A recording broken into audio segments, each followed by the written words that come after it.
propose de commencer maintenant la conférence parce que j'ai tendance à parler beaucoup et donc du coup je voudrais quand même pouvoir vous dire tout ce que j'ai à vous dire. Alors avant de commencer la conférence, on est sur un sujet qui est un sujet sensible, un sujet délicat, un sujet qu'on connaît tous dans notre vie, à chaque moment de notre vie. Je voudrais juste voir, pour avoir un petit aperçu, est-ce que vous pouvez lever la main, ceux et celles qui vivent actuellement un deuil. Alors quand je parle de deuil, je parle notamment du deuil de personnes. Je puisse avoir un ordre d'idée. Ok, merci.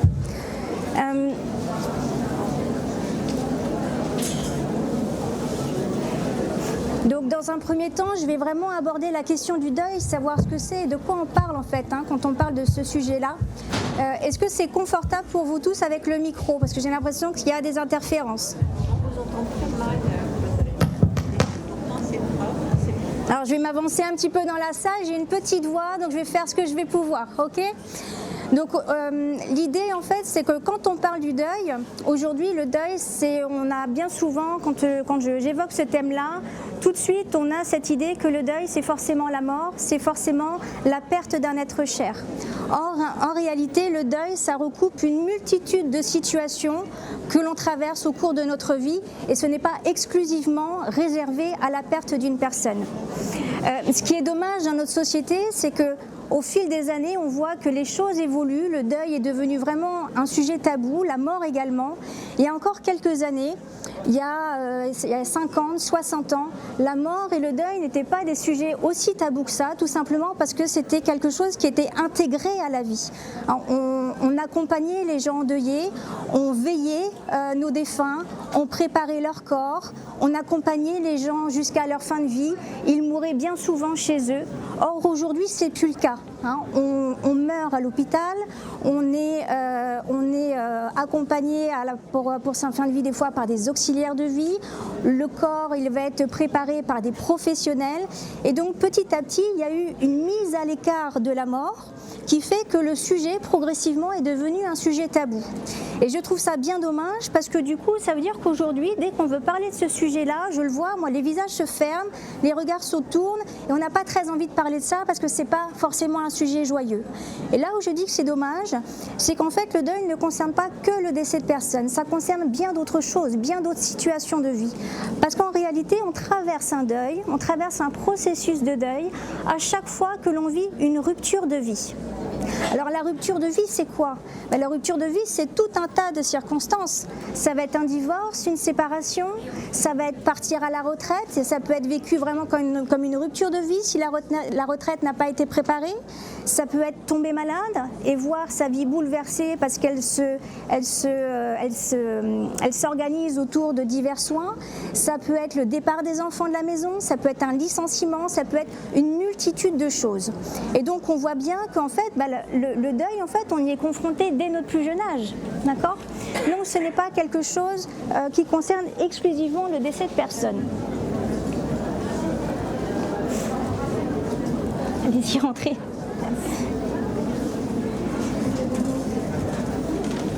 Alors, la rupture de vie, qu'est-ce que c'est exactement? Parce que qu'est-ce qui fait souffrir? Bien souvent, j'ai des personnes qui se protègent et qui ne veulent pas rentrer dans leur deuil, qui ne veulent pas faire leur deuil, parce que c'est trop douloureux, parce que c'est trop difficile. En réalité, on se trompe de sujet. Je vais revenir un petit peu plus tard sur le sujet, mais le deuil, c'est vraiment un allié. C'est un processus de cicatrisation qui va faire que notre blessure émotionnelle va progressivement venir se panser, venir se soigner et faire moins mal, être moins douloureuse. Donc ce qui crée la douleur, en tout cas, ce n'est pas le deuil en lui-même, c'est vraiment la rupture de vie. Parce que la rupture de vie, c'est quoi? C'est quelque chose, c'est un événement extérieur qui arrive de manière brutale dans notre vie. Ça fait effraction dans notre vie. C'était pas prévu, on ne s'attendait pas à ça, on ne s'attendait pas à la manière dont on allait le vivre. Donc c'est vraiment quelque chose qui arrive de manière brutale et qui provoque une rupture, une fracture. Il y a votre vie avant et il y a votre vie après la fracture, qui ne sera plus jamais celle qu'elle était auparavant. Et c'est ça qui fait mal, c'est ça qui crée un choc, c'est ça qui crée une sidération. On ne sait plus où on est perdu, on ne sait plus comment réagir, on est bouleversé par les émotions qui accompagnent cette rupture de vie. On est dans un brouillard et tout d'un coup, on perd nos repères. On a du mal à fonctionner normalement parce que très bien, nous, on vit une rupture de vie, on vit un deuil, mais la vie, elle continue et les aléas de la vie, du quotidien continuent. Et malgré cette souffrance, malgré cette altération de notre fonctionnement, il faut pouvoir continuer à faire face à tout ce que la vie nous propose au quotidien. Et c'est ça aussi qui est difficile. Donc, la rupture de vie, c'est vraiment quelque chose qui vient nous confronter à un vide, à l'absence, et qui provoque aussi un manque. Et c'est ça qui est difficile à apprivoiser, c'est ça qui fait mal. Ça fait mal, ça vient nous faire souffrir physiquement, ça peut venir nous faire souffrir psychologiquement, et ça dure dans le temps. Et on se dit, mais c'est pas possible, ça va s'arrêter quand ? Les premières semaines, les premiers mois, ça peut être encore une période où, bon an, mal an, même si c'est difficile, on arrive encore à faire des choses parce que dans le cas du décès d'une personne, il y a par exemple les formalités administratives à faire. Ça nous tient et ça continue de nous maintenir en lien un petit peu avec la personne disparue. Mais quand tout se termine, là, on est vraiment confronté au vide, au manque, à l'absence. Et là, c'est là où ça devient beaucoup plus douloureux. C'est là où la perte de repères, elle est totale. Et c'est là où on se dit, mais c'est ça ma vie maintenant ? Quand est-ce que ça va s'arrêter ? Il n'y a plus d'espoir, il n'y a plus qu'une sorte de brouillard autour de nous. Et on a du mal à se projeter pour savoir un petit peu comment on va pouvoir mener le reste de notre existence. Donc la rupture de vie, je l'ai dit, elle concerne le décès, elle concerne le divorce, la séparation, elle concerne la maladie, elle concerne également si vous devez accompagner une personne de votre entourage qui est malade, pour les aidants. C'est pareil, tout ça, c'est des ruptures de vie. Alors, des fois, on pourrait me dire, mais attends Charlène, c'est pas possible, tu peux pas comparer un divorce, un licenciement, une maladie à la perte d'une personne, ça n'a rien à voir. Et c'est vrai que c'est pas la même chose. C'est pas la même chose dans la mesure où le décès, la perte d'un être proche, ça a vraiment un caractère irréversible. C'est-à-dire qu'effectivement, on ne reverra jamais la personne. Ça, c'est définitif. C'est vrai que dans le cas d'un divorce, on perd son mari, on perd sa femme, on perd la structure familiale, on perd les repères, mais la personne, elle est toujours en vie.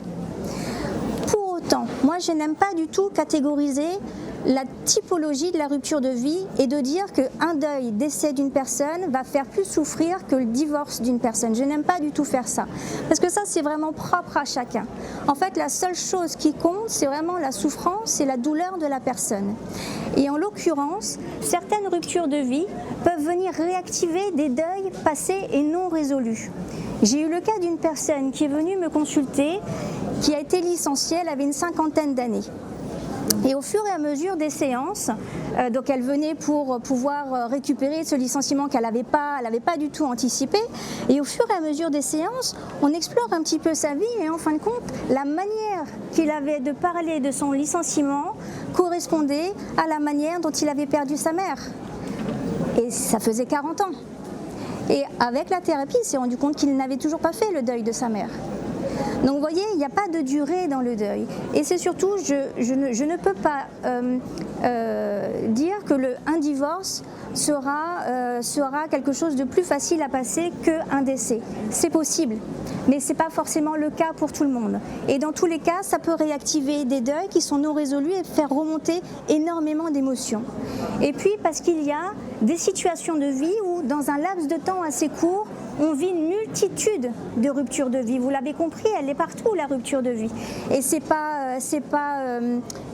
quelque chose d'assez fréquent d'avoir une personne qui vit un décès, qui vit peut-être un divorce, qui vit l'arrivée d'une maladie. Moi, c'est des choses que je rencontre fréquemment au sein de mon cabinet, sur quelques années. Et donc, à un moment donné, on n'a pas le temps de récupérer émotionnellement, au niveau de l'énergie, etc., d'une rupture de vie, qu'il y en a une autre qui nous arrive dessus. Et donc, il y a un cumul qui arrive à un moment donné et qui nous amène dans une vulnérabilité exacerbée, dans une fragilité, tout simplement parce qu'on n'a déjà pas eu le temps émotionnellement de récupérer de ce qu'on avait vécu précédemment.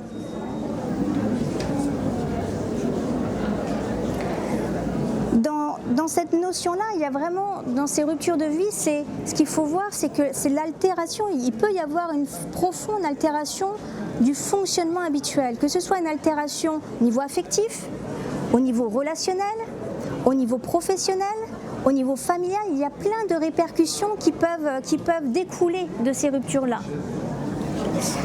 Il peut y avoir des difficultés relationnelles, des difficultés de communication qui arrivent également. Et donc du coup, c'est pas seulement le deuil que l'on va devoir gérer, mais c'est aussi toutes les répercussions, toutes les conséquences du deuil qu'il va falloir pouvoir traverser, qu'il va falloir appréhender pour pouvoir continuer à vivre notre quotidien le plus, on va dire, avec le plus de douceur possible dans cette période de fragilité. Et ça va être extrêmement important. Alors, une autre notion qui est importante pour moi dans le deuil, c'est que la manière dont on va vivre le deuil va dépendre de plusieurs choses. La première chose, ça va bien sûr dépendre de notre histoire personnelle. Est-ce qu'on a eu une histoire difficile? Est-ce qu'on a vécu beaucoup de deuil dans notre vie? Est-ce qu'on a vécu beaucoup de ruptures de vie? Ça va dépendre de ça va dépendre de tout un tas de facteurs au niveau de notre histoire personnelle qui vont faire qu'au moment où on va perdre quelque chose qui nous est cher, parce que le deuil c'est vraiment ça, c'est un processus de réparation suite à une perte conséquente pour nous, c'est dans quel état émotionnel et dans quel état de fragilité on est, ou quelle est notre jauge de force que l'on a. On peut le voir sous cet angle-là aussi. Ça va dépendre également de notre personnalité. Quel est notre tempérament face à l'adversité? On n'est pas égaux face à ça non plus. Il y a des personnes qui vont avoir besoin de plus de soutien que d'autres parce qu'elles n'ont peut-être pas encore conscience de toutes les ressources qu'elles ont pour pouvoir faire face à des situations difficiles.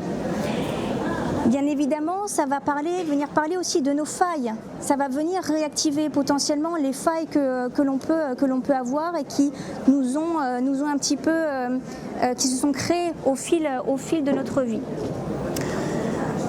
L'élément, à mon avis, qui est clé dans n'importe quel type de deuil, ça va être le soutien.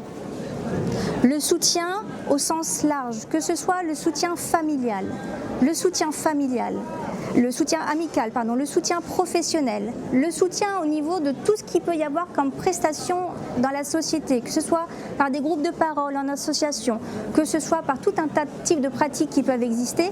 Ça va être fondamental à mon sens pour pouvoir traverser notre deuil de la manière la plus soutenante possible. D'accord ? Parce que le deuil, on ne peut pas en faire l'économie.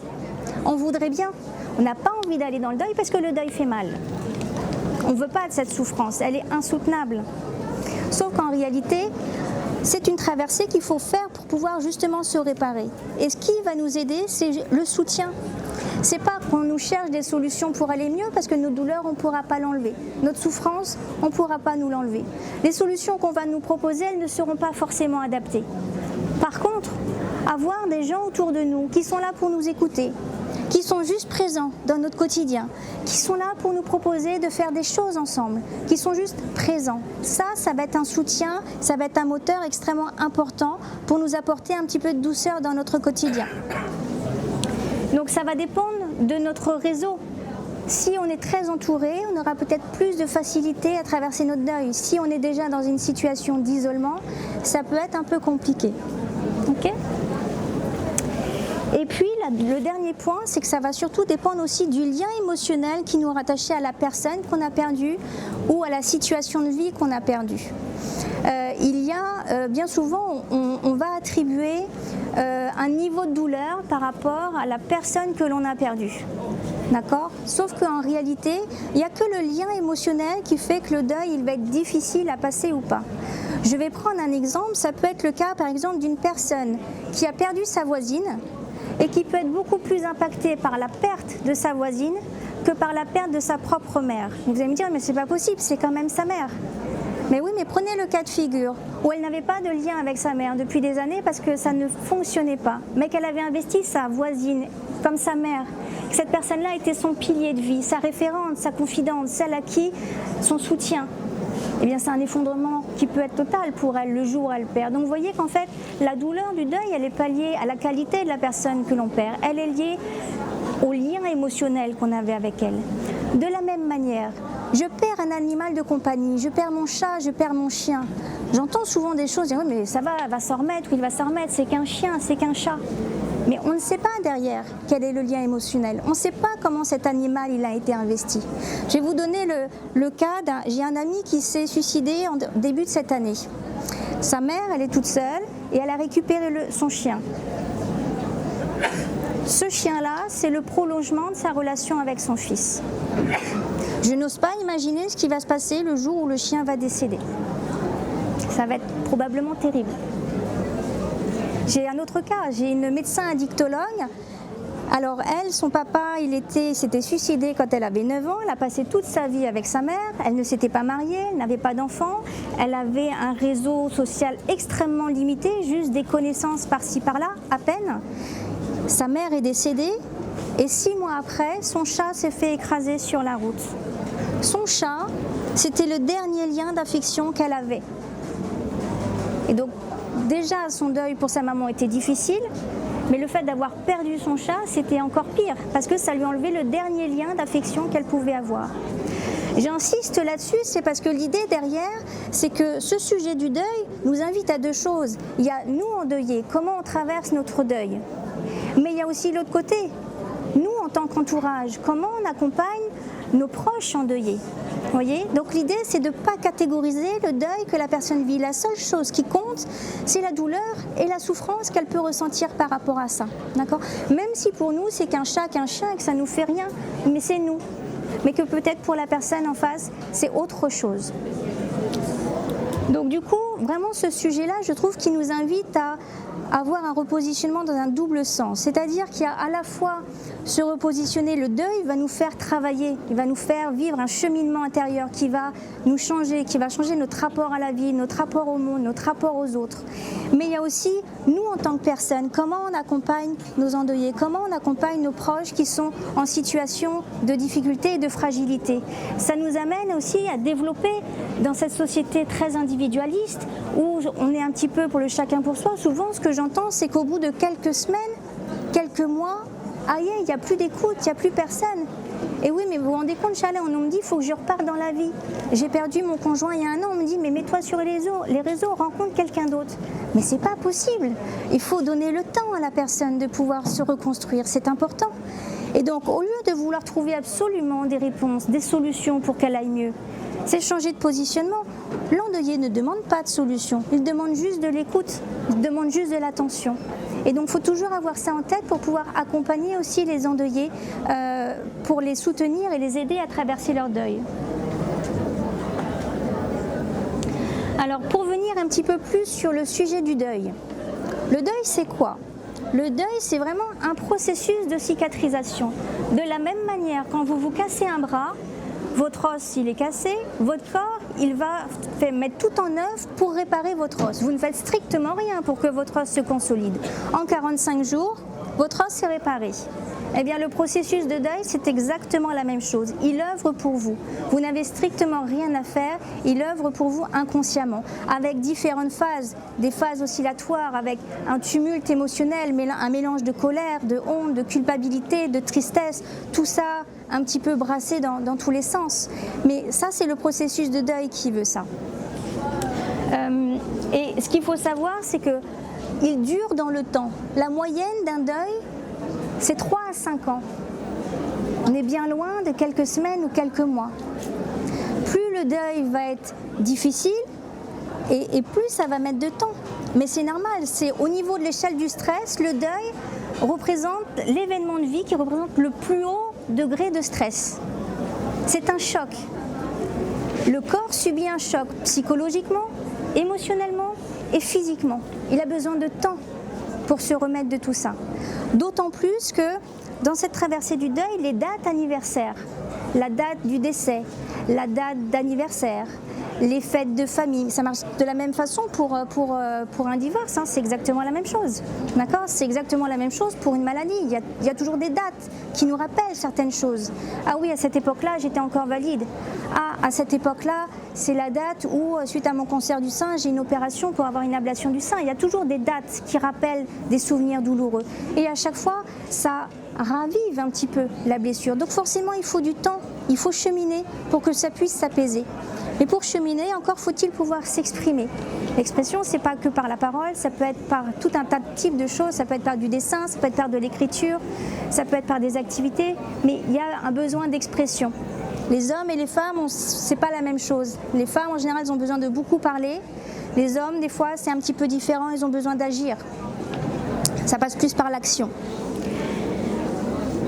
Et donc, dans ce processus de deuil, c'est ça, c'est ce marasme émotionnel dans lequel on est, qui est difficile à gérer, parce qu'on est perdu et on ne sait plus où on est. On est dans ce brouillard total en se disant « Aïe, ma vie est finie, ma vie maintenant c'est ça. Je n'arrive même pas à me projeter plus loin que la fin de la semaine, je ne sais même pas ce que je vais faire. Je ne sais pas comment je vais pouvoir faire, c'est trop loin, je n'ai pas l'énergie. » Je suis invitée à droite à gauche pour pouvoir continuer à vivre normalement, mais je n'ai pas l'énergie. Moi, tout ce que je veux, c'est rester dans le fond de mon lit. Des choses qui arrivent, ça. Tout ce processus de deuil-là, ce phénomène de repli sur soi, il est nécessaire.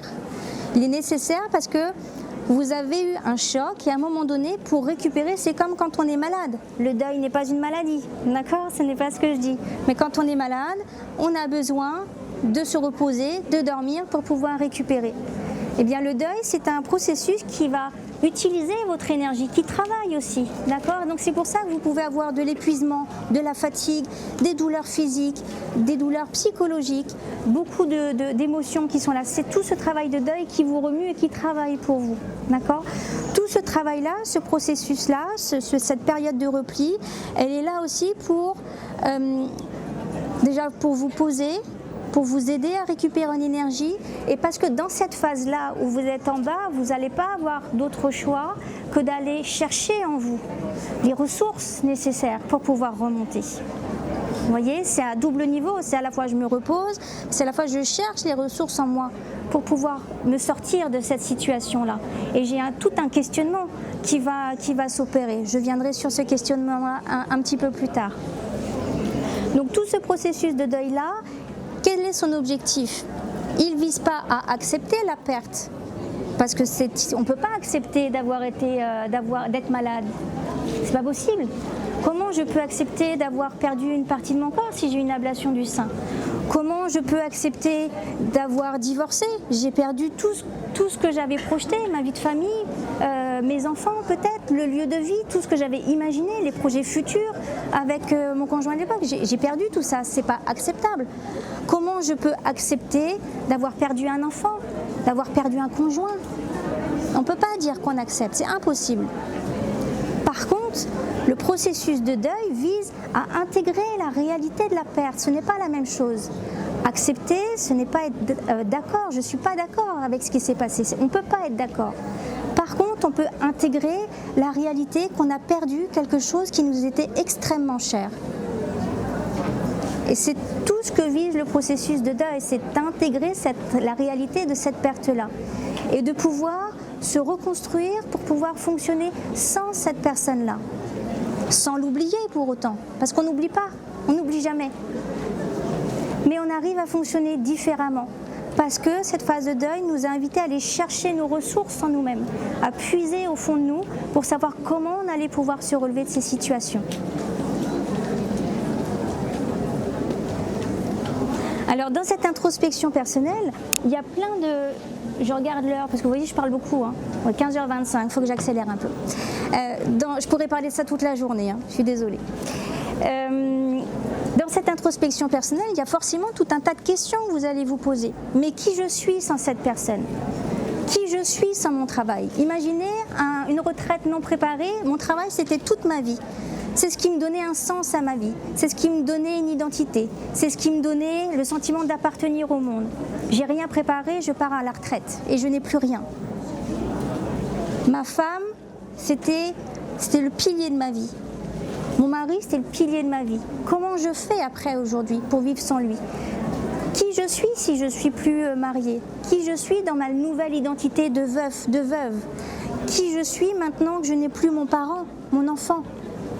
Vous voyez, ça nous invite à ce questionnement-là. On doit se redéfinir. Ça nous invite aussi à à redéfinir un petit peu la relation. Il y a 3 temps dans le questionnement du deuil. On va aller réinvestir un petit peu le passé, revoir le passé pour voir ce qui a bien fonctionné dans cette relation avec cette personne. On va aller revisiter les bons moments et c'est ces bons moments-là qui nous manquent. C'est les bons aspects de la personne, de la relation avec la personne qui nous manquent. Mais on ne va pas faire que revisiter ce passé-là.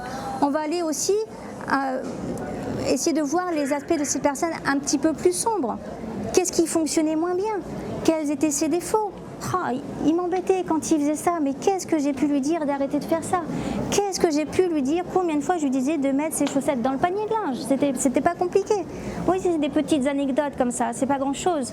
Mais ça permet aussi d'aller, de ne pas rester dans l'idéalisation de la personne, de ne pas rester dans l'idéalisation de la situation. Si j'idéalise la situation, ça va être plus compliqué d'avancer pour moi dans la relation, dans le deuil. Si je vois les aspects à la fois positifs et un peu plus sombres de la relation, ça va être différent. Parce que du coup, je vais avoir une vision de la réalité qui est un peu plus juste. Et ça va m'aider à prendre de la distance aussi par rapport à cette relation. Prendre de la distance, ça ne veut pas dire que j'oublie la personne. Prendre de la distance, ça veut juste dire que dans ce lien émotionnel, je ne continue pas à me rattacher à cette personne qui aujourd'hui n'est plus là. Je la garde au fond de moi. Le lien, la relation, c'est un lien qui part de moi et qui va vers l'autre. D'accord ? Au moment où il meurt, le lien est toujours là, mais la personne en face n'est plus là. Et pendant tout le temps du deuil, il y a toujours ce lien qui va chercher l'autre. Elle l'appelle, on l'appelle sans arrêt. Et ça nous confronte au vide parce qu'il n'est plus là. C'est ça qui fait mal. Tout le processus de deuil consiste à diminuer un petit peu ce lien pour qu'en fait ce lien vienne à l'intérieur de nous. Et après, on n'oublie pas la personne. On revit tous les moments qu'on a passés avec la personne, mais d'une autre manière. On intègre tout ce que la relation, tout ce que cette personne nous a apporté pour pouvoir nous repositionner, pour pouvoir vivre aussi différemment. Elle vit à travers nous, cette personne, dans notre cœur. Et ça changera jamais. Vous ne l'oublierez jamais. Le temps du deuil, c'est aussi d'aller du coup observer le présent. Dans le présent, c'est le temps du vide, le temps du manque et de l'absence. C'est le temps des émotions, ce brouillard émotionnel dont je parlais tout à l'heure. Et on va aller l'investir pour essayer de clarifier, parce que c'est un peu le bazar tout ça. On est malmené par nos émotions, on ne sait même plus trop où on en est. Et donc c'est aussi pouvoir mettre des mots sur ce que l'on vit, pour pouvoir comprendre où on en est, pour pouvoir comprendre des choses. Et puis pour pouvoir aller chercher aussi nos ressources intérieures, pour pouvoir nous relever de cette situation-là. Tout ce travail-là va nous aider progressivement à sortir de cette phase dépressive qui est présente dans chacun des deuils, pour pouvoir réinvestir le futur, pour pouvoir se remettre dans d'autres activités et puis pour pouvoir réinvestir la vie d'une manière différente. Parce qu'une rupture de vie nous transforme de toute façon. Elle transforme notre rapport à nous-mêmes, elle transforme notre rapport à l'autre et elle transforme notre rapport à la vie, systématiquement. Dans ce questionnement-là, on va se poser la question, mais j'ai perdu quelque chose qui était très cher pour moi.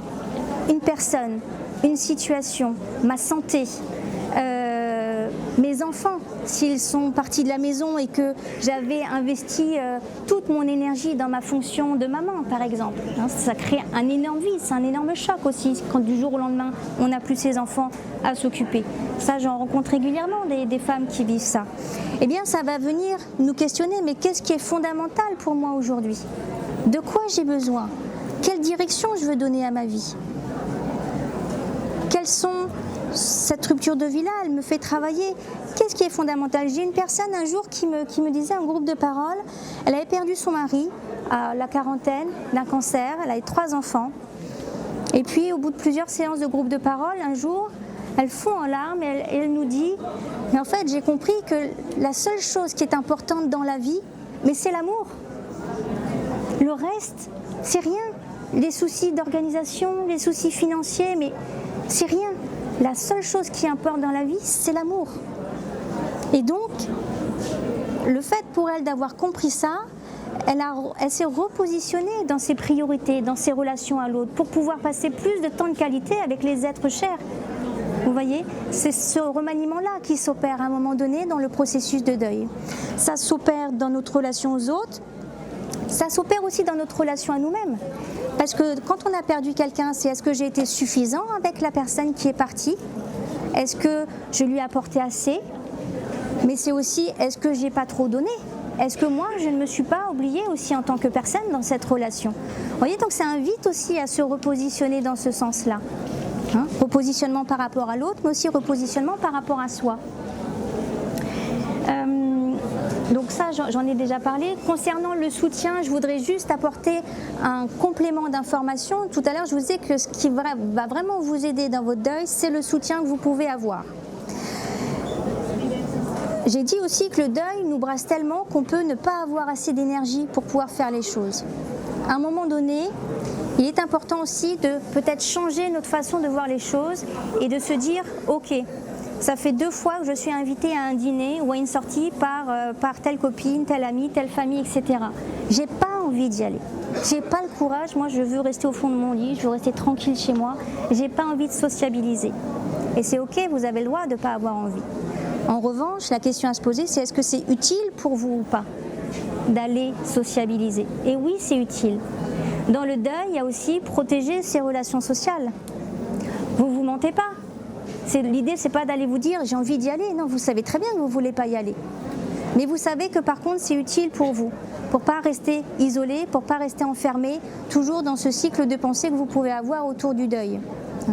J'ai pas envie d'aller faire du sport, je sais que pour mon corps ça va m'être utile de bouger parce qu'il faut qu'il bouge, mais j'en ai pas envie. D'accord, j'en ai pas envie, mais est-ce que c'est utile ou pas? Oui, ça l'est.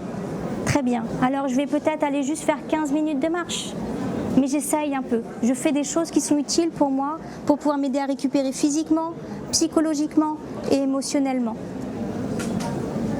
Et enfin, le dernier point, c'est que forcément, le deuil va nous inviter aussi à travailler un petit peu notre manière de communiquer avec les autres. Surtout quand c'est difficile, une des répercussions qu'il peut y avoir, c'est des disputes qui arrivent fréquemment. J'ai le cas d'une personne qui était venue me voir parce qu'elle a fait 2 grossesses extra-utérines en 6 mois. Elle a perdu 2 bébés en 6 mois. Elle n'a pas eu le temps de se remettre d'une première perte, qu'en fait, elle en a eu une deuxième. Forcément, c'était compliqué au niveau du couple, qui ne faisait plus que se disputer. Et ils ne se comprenaient pas l'un et l'autre. Parce que pour elle, ils disaient, mais en fait, il s'en fout. Mais moi, je suis impactée dans la perte de mes bébés, parce qu'elle avait noué des liens émotionnels avec ses enfants. Même après quelques semaines, le lien, il était là. Et en fin de compte, le fait de poser ça en séance avec moi, ça a permis d'ouvrir la communication, d'ouvrir l'échange avec son mari. Et en fin de compte, ils se sont rendus compte qu'ils vivaient exactement la même chose. C'est juste qu'ils avaient 2 manières différentes de les exprimer. Au lieu de les éloigner l'un de l'autre, ces épreuves-là les ont renforcé la relation. Ils ont affronté cette difficulté-là ensemble et ils ont avancé ensemble. Donc ça nous amène aussi à ça, à réussir à poser des mots justes pour pouvoir aussi dire à l'autre ce qui nous arrive, ce que l'on vit. C'est pas toujours facile. Alors la dernière partie dont j'aimerais parler, c'est qu'évidemment, ça va venir aussi. Alors, pour ceux qui, parce que je vois qu'il y a aussi pas mal de jeunes dans la salle, ça peut venir aussi vous chahuter au niveau professionnel. Ça, il faut le savoir. Vous pouvez forcément, vous êtes fatigué, vous pouvez avoir des pertes de concentration, faire de plus grosses erreurs, être beaucoup moins efficace au travail, être irritable, avoir des relations un peu plus conflictuelles avec votre hiérarchie, avec vos collègues de travail. Ça peut être des répercussions du deuil. Donc c'est pareil, vous savez que ça va passer, il faut prendre le temps aussi. L'idée, c'est de ne pas non plus surinvestir le travail. Le travail, c'est un élément positif qui peut vous aider à passer le cap de ce deuil-là, mais ne pas trop surinvestir non plus pour ne pas rajouter du stress supplémentaire et s'exposer à un burn-out. C'est des choses qui arrivent aussi lorsqu'on vit le décès d'une personne. Au niveau du travail, il y a des répercussions et c'est des fois la goutte d'eau qui fait déborder le vase. C'est fréquent que je l'entends et ça nous amène à vivre un burn-out. Donc c'est aussi avoir cette conscience-là et pouvoir lever le pied aussi au niveau professionnel si vraiment on sent que là ça ne va pas. Ça va être important. Et enfin, le dernier sujet, c'est la question du sens qui va être aussi revue au moment de votre processus de deuil. Pourquoi j'ai vécu ça? Pourquoi ça m'arrive à moi? Pourquoi de cette manière-là? Pourquoi j'ai perdu mon enfant? C'est pas possible. Ça va venir nous faire revisiter nos croyances. nos croyances par rapport à la vie, nos croyances religieuses si on est croyant, mais nos croyances par rapport, je sais pas, il y en a qui croient par exemple à l'univers, à l'énergie de l'univers. Mais au Salon Zen, ici, il y a plein de croyances qui existent autour de ça. Ça peut venir remettre tout ça en question. Ça peut venir nous bouleverser dans nos croyances. De dire, mais en fait, c'est pas possible, il y a bien une raison qui fait que j'ai vécu ça. Parce que sinon, ça veut dire que c'est de la souffrance gratuite, mais c'est quoi le sens de cette souffrance gratuite? Alors des fois, il y a plusieurs réponses à ça. Des fois, il n'y a juste pas de réponse, d'accord? Parce qu'on cherche une réponse avec notre raison, avec notre mental, sauf que le deuil, c'est une douleur émotionnelle, c'est pas logé au même endroit. La douleur, elle est au niveau du cœur. Okay, et nous, on va chercher à rationaliser, à trouver des raisons à cette douleur-là au niveau rationnel, au niveau psychologique. Ça ne marche pas. C'est deux intelligences qui fonctionnent ensemble, mais qui ne peuvent pas... le rationnel ne peut pas apaiser l'émotionnel, là, pour le coup. Pas dans cette situation-là. L'émotionnel a besoin d'être exprimé, a besoin d'être évacué. Okay, donc du coup, dans toute cette question de spiritualité-là, bah, des fois, il y a juste à essayer... Avec le temps, bien évidemment, au fur et à mesure de ce que vous allez pouvoir faire, lâcher prise sur cette question du pourquoi. Ça, c'est la première option. La deuxième option, c'est des fois, il y a des raisons réelles de comprendre pourquoi la personne a disparu, pourquoi j'ai mal vécu mon passage à la retraite. Ben oui, si je ne l'ai pas préparé, forcément, il y a des chances que je ne le vive pas bien. Mais peut-être que dans mon couple aussi, je savais qu'il y avait des choses qui n'allaient pas. Et j'ai laissé traîner parce que je ne voulais pas m'en occuper. Donc il y a des raisons factuelles qui nous disent, bah oui, bah, j'ai divorcé, mais en même temps, je le savais, je n'ai pas fait ce qu'il fallait. D'accord ? Des fois, il n'y a pas ces raisons-là. Mais le deuil peut avoir un autre sens dans la mesure où on peut y trouver du sens dans ce qu'il nous amène, comment il nous fait devenir. Vous voyez, si je prends mon cas, moi je suis thérapeute du deuil et des ruptures de vie parce que ma vie a été jalonnée par le deuil depuis mes 18 ans. Ça a commencé par le décès de mon père et en 16 ans j'ai perdu toutes mes figures parentales côté paternel. Et à chaque décès de personne, il y avait une autre rupture de vie qui arrivait en plus. J'ai tout fait en doublon. D'accord ? Donc une séparation amoureuse, une expatriation, un IVG, la perte d'un animal, et toujours en doublon. Mais donc du coup, je l'ai eu cet effondrement-là aussi. Mais du coup, vous voyez, quand je me suis posé la question du sens, mais pourquoi je vis tout ça? C'est gratuit cette souffrance-là, mais je m'en sors comment moi de tout ça? Le sens aujourd'hui pour moi, je l'ai mis parce qu'aujourd'hui, je suis là avec vous. Cette expérience de vie, aussi douloureuse qu'elle ait pu être, me donne un sens à ma vie au quotidien parce que je sais pourquoi je me lève et je sais pourquoi je suis là avec vous pour vous accompagner dans cette traversée du deuil. Voilà. Ça m'a aidé à aller chercher des qualités et des ressources que je ne connaissais pas. Et aujourd'hui, je peux vous parler de ça parce que j'ai fait toutes ces traversées-là. Vous voyez, donc le sens, on peut le trouver de cette manière-là. Christophe Fauré, peut-être que certains d'entre vous le connaissent, qui a théorisé et explicité beaucoup les étapes du deuil, il le dit, le deuil, ça peut être vu aussi comme un cadeau de la vie. Bien sûr, pas au départ. Pas au départ. Mais lorsque ça s'est apaisé, ça peut être vu comme ça. Un cadeau de la vie ou un cadeau de la personne disparue.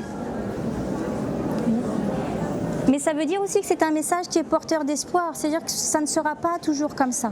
Mais par contre, il faut vous laisser du temps, donnez-vous du temps. Et faites-vous aider et accompagner si vous sentez que la douleur, elle est trop difficile. D'accord ? Ce n'est pas forcément un accompagnement qui est très long, des fois c'est très aléatoire, il y a besoin d'une séance, quelques mois, plusieurs années. Pour certaines personnes, c'est très aléatoire, ça dépend vraiment des besoins de chacun. Ok ? Mais il y a toujours une lumière au bout du tunnel. Et je sais qu'un jour ou l'autre, vous allez la trouver. Mais pour l'instant, juste, ce que je pourrais vous dire, c'est essayer de garder confiance en la vie, essayer d'avoir confiance en vous, parce que vous allez trouver les ressources, trouver vos capacités pour dépasser ces situations de vie qui sont parfois très douloureuses.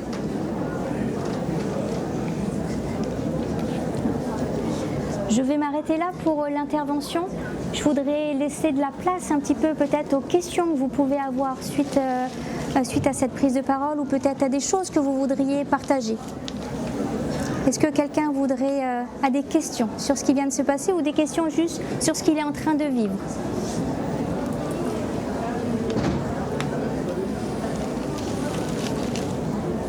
Est-ce que vous pouvez parler un peu Le deuil pathologique?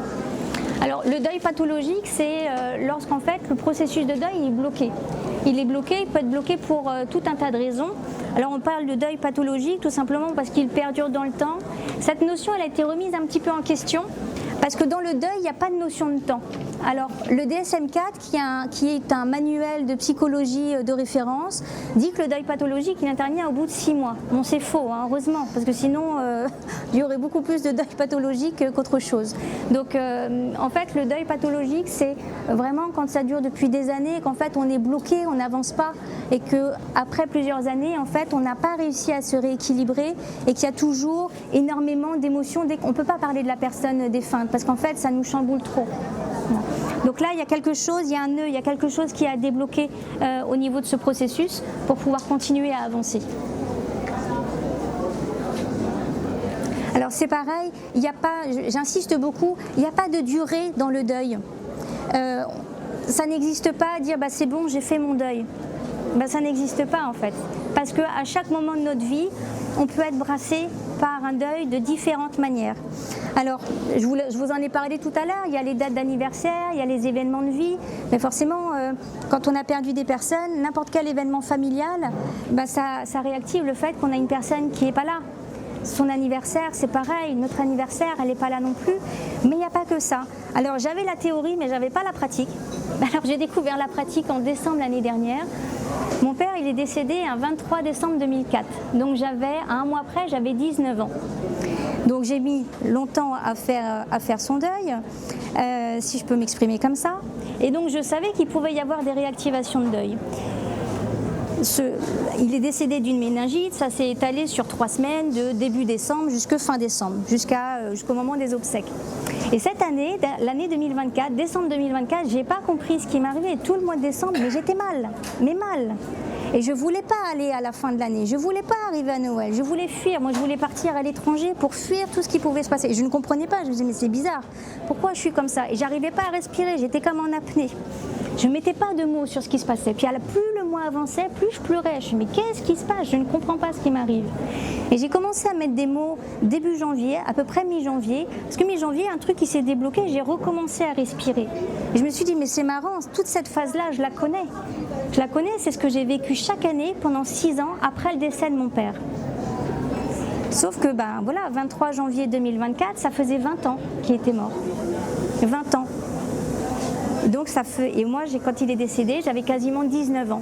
Et c'est un cap, parce que j'ai passé plus d'années sans mon père qu'avec lui. Ça m'est venu après, hein. J'ai pas eu la lumière comme ça d'un coup à mettre de la compréhension. Mais ça illustre un petit peu comment les deuils aussi peuvent se réactiver des années après. C'est pour ça qu'on dit qu'il n'y a pas de fin de deuil. Il y a juste un sentiment de paix que l'on peut avoir. Est-ce qu'il y a d'autres questions? Oui, madame. Oui, vous avez vu dans un article, vous m'entendez? Oui. La notion de deuil perpétuel. Oui. C'est-à-dire perpétuel, vous voyez, que quelqu'un, ça peut être nos parents, ça peut être quelque chose, mais jusqu'à la fin de nos jours. Oui. Il y a des gens qui ont dit le dernier mot que je prononcerai, ça sera maman. Vous voyez, c'est-à-dire qu'on va toujours vivre avec ce deuil. Oui. Vous voyez, mais différemment, parce que ça libère, ça travaille, comme vous dites, au niveau émotionnel, ça peut être réactivé par les autres ruptures de vie. Et j'avais eu aussi des belles citations du style le deuil, c'est juste une différence, enfin l'absence, c'est juste une différence de présence. Oui. C'est-à-dire que la présence visible n'est plus là, mais la présence invisible, elle est démontrée. Oui. Et le deuil, je termine, c'est une immense absence, l'absence est immense, mais c'est une infinie présence. Et oui. La présence est encore plus infinie, oui, dans nos cœurs, dans nos pensées, et ça, personne ne peut nous l'arracher. Alors là, ça vient faire intervenir d'autres notions, mais ça va dépendre vraiment de nos croyances, c'est ce que je disais tout à l'heure. Est-ce qu'on croit au monde de l'invisible ou pas? Parce que il y a Stéphane Alix qui est intervenu l'année dernière sur La mort n'existe pas, il revient cette année encore au salon. Mais on peut voir aussi la mort comme seulement un passage qui nous amène vers autre chose, vers un monde que nous, on ne voit pas. Mais ça dépend de nos croyances. Est-ce qu'on a déjà perçu des choses? Est-ce qu'on croit à tout ça ou pas? Il y a des personnes pour qui, non, en fait, la fin, c'est la fin, ça s'arrête là. Pour d'autres, ça se poursuit. Et donc, il peut y avoir, pour certaines personnes, une certaine consolation à se dire qu'elle est encore là. Cette personne qu'on a perdue, elle est encore là, parmi nous. C'est juste qu'on ne peut plus l'apercevoir et être avec elle comme on l'était avant. effectivement.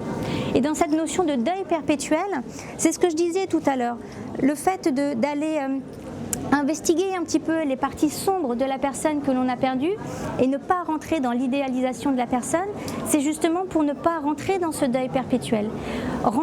Être dans ce lien d'idéalisation avec la personne, rester en deuil d'une personne, c'est continuer à garder le lien avec elle. C'est qu'on n'arrive pas en fait à se détacher d'elle.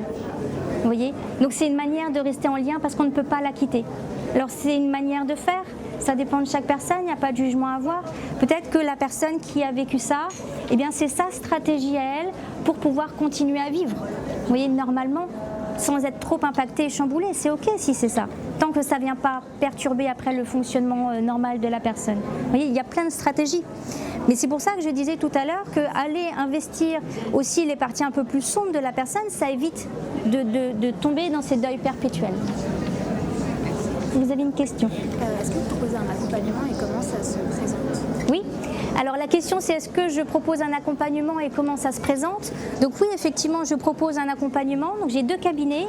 J'en ai un dans le 78 à Carrières-sur-Seine. J'en ai un autre à Paris 10. Pour ceux où ça ne convient pas, je fais aussi de la visio. Donc les séances durent 1 heure. Et l'idée c'est de pouvoir vous donner cet espace de parole. Ce que je disais tout à l'heure, c'est qu'en fait au bout d'un moment on n'a plus l'écoute dont on a besoin parce que c'est inapproprié, les gens ne veulent plus en entendre parler. Sauf qu'il reste plein de choses à dire, il y a plein d'émotions encore à donner, il y a plein de doutes encore à faire sortir. Et donc l'idée c'est de donner un espace en fait où vous allez pouvoir vous exprimer librement tout ce que vous avez à dire et ensemble en fait on va faire un travail pour pouvoir mettre des mots précis sur ce qui se passe pour vous, pour trouver ce sens et puis aussi pour vous accompagner sur les aléas de la vie du quotidien. Les disputes avec le conjoint par exemple, ou les difficultés avec les enfants, ou les difficultés à aller au travail, ou le surinvestissement au travail. Il y a plein d'aléas qui peuvent intervenir après un deuil. Donc l'idée c'est que vous puissiez aussi déposer tout ça en cabinet et qu'ensemble en fait on établisse un travail pour vous aider à trouver de l'apaisement, pour vous aider aussi à trouver vos ressources qui vont vous aider à dépasser cet événement de vie là, et puis pour vous aider à repartir dans la vie, pour vous aider à trouver votre voie, l'orientation que vous voulez. Vous voyez, mais l'idée pour moi c'est vraiment de vous aider à sortir de ce brouillard mental dans lequel vous pouvez être parce que vous êtes submergé par les émotions. Oui. Aussi de groupes de parole, c'est pareil, vous en organisez des groupes de parole ? Oui, quand j'ai suffisamment de demandes, effectivement, j'organise des groupes de parole. Alors le travail de groupe, il est extrêmement salutaire aussi, c'est une autre dynamique, mais il est très bénéfique parce qu'en fait vous allez être avec d'autres personnes qui vont vivre des choses similaires à vous. Et ça va faire écho et résonance vos différentes histoires de vie. Et l'avantage du groupe de parole, c'est que quand on est tout seul, alors tout seul, même hors thérapie individuelle, en fait notre cerveau il fonctionne en boucle fermée, en circuit fermé. On pense toujours de la même manière avec le même fonctionnement et le même circuit. Le fait d'intégrer un groupe de parole, ça permet d'avoir des vécus similaires et ça permet d'avoir des façons de penser différentes. Et ça permet d'ouvrir votre champ de pensée pour vous dire ah oui, il fait ça, j'avais pas pensé à ça. Elle a vécu ça. Ah ouais, mais moi aussi j'ai vécu ça, en fait, je suis pas toute seule. J'ai une personne en groupe de parole qui a vécu des VSCD, des vécus subjectifs du défunt, c'est-à-dire de perception du défunt après sa disparition. Et bien souvent les gens ils n'osent pas en parler parce qu'ils se disent mais on va me prendre pour un fou, pour une folle. Ben, le fait de pouvoir en parler en groupe de parole, en fait, en général, il y en a plusieurs qui ont vécu ça. Et ça nous permet de dire, ben, en fait, je suis pas fou, je suis pas folle, en fait, je suis pas la seule à avoir vécu ça. Donc le fait d'être soit en groupe de parole, soit en thérapie individuelle à 2, ça permet ça justement, ça permet de sortir un peu de son schéma de pensée qui peut amener des ruminations et qui peut amener ben, voilà, le fait de tourner en rond dans nos pensées et de ne pas s'en sortir.